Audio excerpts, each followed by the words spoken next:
தாழ்த்தப்பட்டவங்க யாரா இருந்தாலும் சரி, நீ எவனா வேணாலும் இருந்துட்டு போ, ஆனா உனக்கு இடமே கிடையாது. இந்த நியூஸை யாராச்சும் கவனிச்சிங்களான்னு எனக்கு தெரியல, ஆனா ரொம்ப சென்சிட்டிவ் ஆனதும் கவனிக்க வேண்டியதும் கூட. காஞ்சிபுரம் மாவட்டத்தில் இருக்கிற வல்லக்கோட்டை முருகர் கோயில்ல குடமுழுக்கு ஃபங்க்ஷன் நடக்குது. கிட்டத்தட்ட 17 ஆண்டுகளுக்கு அப்புறமா கோவிலோட கலசத்துல புனித நீரை ஊத்துறாங்க. இங்கதான் சம்பவமே ஆரம்பிக்குது. நம்ம மரியாதைக்குரிய அக்கா தமிழிசை அவர்கள் மேல போயிட்டாங்க. அண்ணாநகர் தொகுதியோட எம்எல்ஏ திரு மோகன் அவர்களும் மேல போயிட்டாரு. ஆனா அந்த சொந்த தொகுதியோட எம்எல்ஏ திரு செல்வப்பெருந்தை அவர்களை மேல விடல. காரணம் என்ன தெரியுமா? ஜாதி. என்னன்னா தாழ்த்தப்பட்டவராம். என்னதான் அவர் மேல பல முரண்கள் இருந்தாலும் சரி, இந்த விஷயத்துல அவருக்காக நம்ம பேசியே ஆகணும். என்னதான் சம்பாரிச்சிட்டோம், எம்எல்ஏ ஆகிட்டோம், ஒரு கட்சியோட மாநில தலைவர் ஆகிட்டோம் இருந்தாலும் ஒரு கோவிலுக்குள்ள நம்மளை உடலனா அசிங்கம் தானே. வெளில வந்து பேசும்போது உடஞ்சிட்டாரு. கூட்டணியில் இருக்கிற ஒரே காரணத்தினால ஐயாவை எதிர்த்து பேச முடியாம பூசி மொழிகிட்டாரு. எப்படி தெரியுமா? 2000 வருஷமா இருந்துட்டு இருக்கு இந்த சாதிய வன்கொடுமை. இந்த ஒரே நாள்ல மாறிடவா போகுதுன்னு உடஞ்சு பேசிட்டாரு. நீங்களே பாருங்களேன்.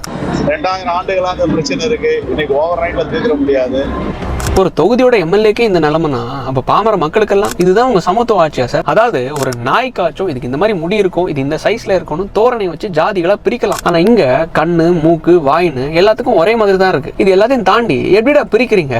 நானும் சோறை தான் திங்குறேன், நீயும் அதே சோறை தான் திங்குற, எனக்கும் ரத்தம் தான் ஓடுது, உனக்கும் ரத்தம் தான் ஓடுது, நான் செத்தாலும் அதே கட்டை தான், நீ செத்தாலும் அதே கட்டை தான். இதே தாண்டி எதை வச்சு பிரிக்கிறீங்கன்னு தான் எனக்கு தெரியல. ஜாதி சங்கம் வச்சிருக்கிற நீங்க எல்லாம் ஆட்சி பண்ணும்போது சமூக நீதி, சமத்துவம் இதெல்லாம் உங்ககிட்ட எதிர்பார்க்கறது குத்தம் தான் ஐயா. எல்லாமே வேஷம். வெள்ள போர்டுல கொட்டை எழுதியிருப்பானுங்க சமூக நீதினு, ஆனா காம்பவுண்டுக்குள்ள கூட விட மாட்டானுங்க. அதுதான் எங்க ஐயாவோட பவர். 2026ல கொஞ்சம் பார்த்து ஓட்டு போடுங்க. கோயிலுக்குள்ள போகணுமா போக வேண்டாமான்னு. நன்றி, வணக்கம்.